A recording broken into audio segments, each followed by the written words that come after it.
Hello મિત્રો, શેરબજારની વાતોમાં કે બજાર દમદાર તેજી છે. કાલે નિફ્ટી ઓલ ટાઈમ હાઈ બનાવી 22,186 થઈ અને 22,122 ઉપર બંધ થયો છે. બજેટ વખતે જે હાઈ બનાવ્યો એના પછી થોડુંક કરેક્શન આવ્યું અને એના પાછું વળી પાછો બજાર દમદાર વધી ગયું છે. આજે આપણે 3 શેરની વાત કરવી અને આ 3 શેર કેમ લેવા અને કઈ રીતે લેવા એની વાત કરવી. અને મારે મિત્રો એક તમને ખાસ વાત કરવી છે કે કોઈ પણ સ્ટોકની વાત થાય તો એમાં કૂદી પડવાનું નથી. સ્ટોક તમારા રડારમાં રાખવાનો અને ખરીદ કિંમત આવે તો જ લેવાનો છે. મિત્રો, તમે અને હું આપણા બધાનું માનસ દોડતા શેર ઉપર લેવાનું થાય છે. પરંતુ કદાચ તમારે લેવાઈ ગયા હોય કોઈ ઊંચામાં શેર તો તમારે ક્વોન્ટિટી ખૂબ ઓછી રાખવાની કે ભવિષ્યમાં નેચો આવે તો તમે એની એવરેજ કરી શકો થોડી ઘણી સારા શેરમાં. હવે મેં એક શેરની વાત કરી હતી અને એ શેર ઓટો કંપનીનો એ શેર હતો. 52 રૂપિયા ઉપર ટ્રેડ થઈ ગયો. પ્રમોટરે એમાં શેર હોલ્ડિંગ વધારી દીધો, પ્રતિકા ઓટો. અને એ શેર એક ભાઈએ મને કોમેન્ટ કરી કે મારે 1,000 શેર મેં લેવાના છે 52 રૂપિયામાં અને એમાં સતત લોઅર સર્કિટ લાગી રહી છે. 44-45 ઉપર ટ્રેડ થઈ ગયો છે. પરંતુ મારે મિત્રો તમને ખાસ એક વાત કરવી છે કે તમે આવા કોઈ પણ શેરનું અહીંથી સજેશન થાય કે શેરના ફંડામેન્ટલ વિશે વાત થાય તો તમે 100-200થી ક્વોન્ટિટીથી ચાલુ કરો. તમે બ્લોકમાં આટલા પૈસા નોખી ન દો.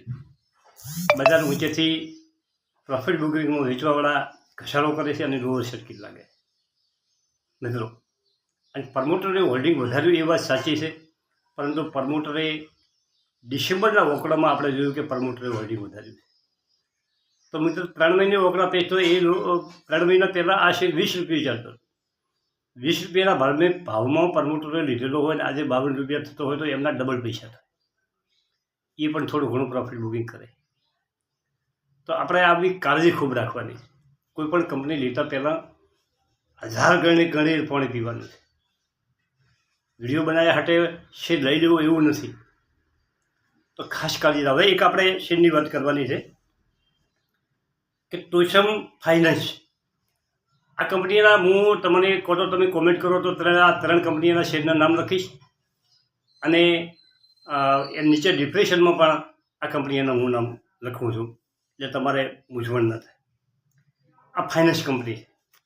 હવે આ કંપનીમાં ખાસ શું છે એ તમને મારે વાત કરવી છે કે 31 જાન્યુઆરી આ શેરનો ભાવ 180 રૂપિયા હતો. કેટલો? 180 રૂપિયા.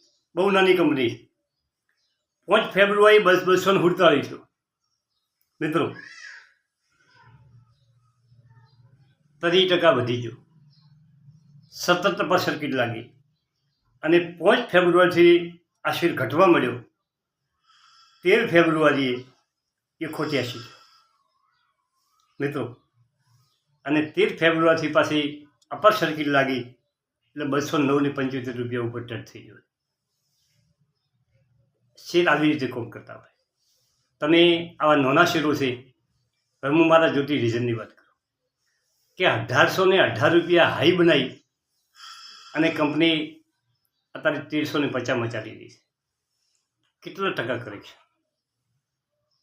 પરંતુ હવે મારા પોર્ટફોલિયોમાં છે મેં નીચા ભાવથી મારે 10-15 વર્ષ પહેલાંનો છે.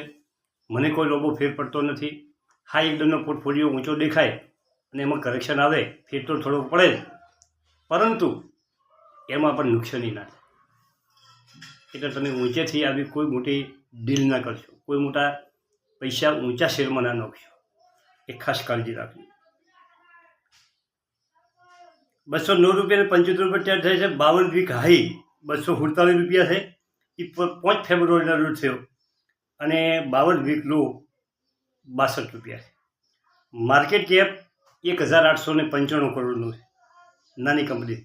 હવે બીજી એક ખાસ આ શેરમાં જોવા જેવું છે કે શેરનો EPS 10.50 કે એક શેર દીઠ કમાણી 10 રૂપિયા અને 50 પૈસા કરે છે અને એનો PA છે 19.83. PA બહુ સસ્તો છે. હવે આ 20નો PA છે 19નો, એ PA 40નો થશે એટલે આ રકમ ડબલ થઈ જાય છે, શેરની રકમ, અને માર્કેટ કેપ ડબલ થઈ જાય છે. આવી નાના ઓછા PA વાળી સસ્તો શેર કહેવાય. વાળી PAની દ્રષ્ટિએ સસ્તો શેર કહેવાય. કમાણી સારામાં સારી છે.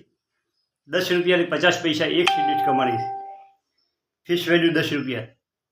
મિત્રો હવે એક મહિનામાં મિત્રો 21%, 3 મહિનામાં 80%, 6 મહિનામાં 160%, 1 વર્ષમાં 186% અને 2 વર્ષમાં 240% રિટર્ન કંપની આપ્યું છે.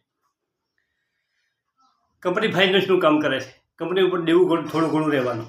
હવે પ્રમોટરનું હોલ્ડિંગ 17.67% છે. પ્રમોટરનું હોલ્ડિંગ ઓછું છે.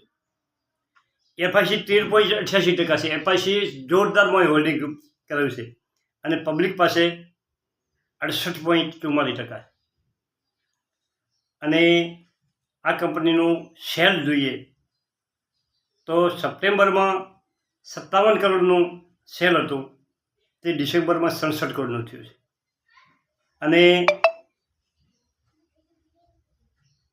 જે નફો સપ્ટેમ્બરમાં 18 કરોડનો હતો તે નફો વધીને 27 કરોડ થયો છે. ખાસ આ કંપનીમાં એ જોવાનું છે કે કંપની વોલેટાઇલ ઊંચા નીચે ખૂબ થતી રહે છે. એટલે તમારે જ્યાં એન્ટ્રી લેવી હોય એ તમે જોઈ લઈ શકો. ધારો કે તમે 183માં એન્ટ્રી લ્યો અને 248 થાય તો તમને 30% આ કંપનીમાં ફાયદો થાય. પરંતુ ઉપર 248માં એન્ટ્રી લ્યો અને 183 થાય તો તમને 30% નુકસાન થઈ જાય. આ બધું આ ચાલવાનું છે. બજાર ઊંચે જવાનું છે, શેર ઊંચો જવાનો છે, ઉપરથી પ્રોફિટ બૂમ થવાનું છે. આ બધી કાળજી રાખીને કામ કરવાનું. હવે બીજી કંપની છે નેક્સ્ટમાં, કે આ કંપનીની તમારે વાત કરવાની. જો વારી રિન્યુએબલ એનર્જી, આ ગુજરાતની કંપની છે. મિત્રો હવે આ કંપનીમાં તમારે શું જોવાનું છે ખાસ, કે 14 ફેબ્રુઆરીના રોજ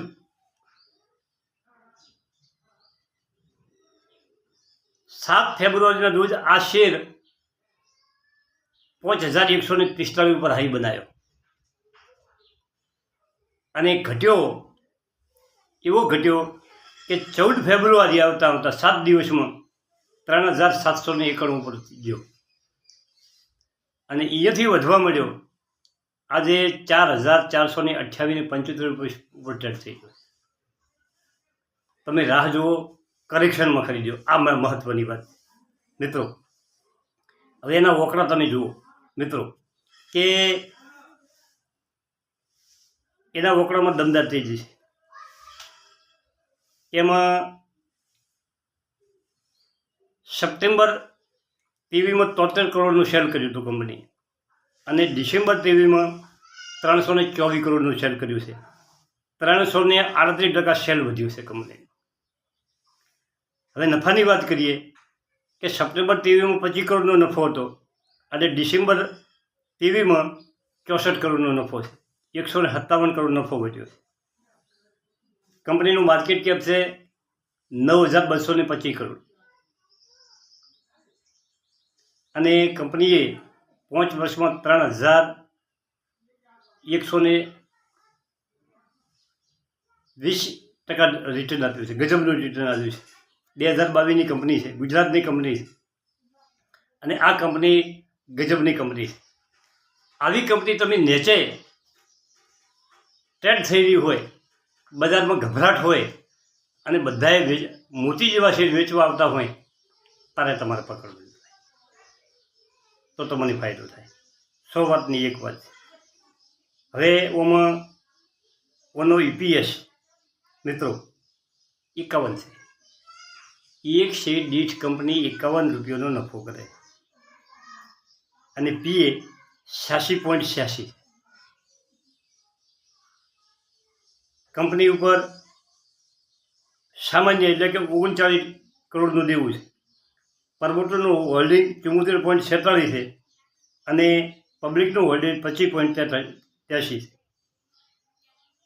કંપની 2018, 2019, 2020 અને 2021માં બિલકુલ નફો નહીં, નુકસાન કર્યું હતું અને 2022માં 9 કરોડનો નફો, 2023માં 35 કરોડનો નફો અને ચાલુમાં 3 ક્વાર્ટરમાં 100 કરોડનો નફો કંપનીએ કર્યો. વાપી આજુબાજુ આ કંપની ચાલે ગુજરાત. હવે આપણે ત્રીજા શેરની વાત કરવી છે, પરંતુ વિડીયો થોડોક લાંબો છે. નેક્સ્ટમાં આપણે વાત કરીશું. થેન્ક યુ, આભાર.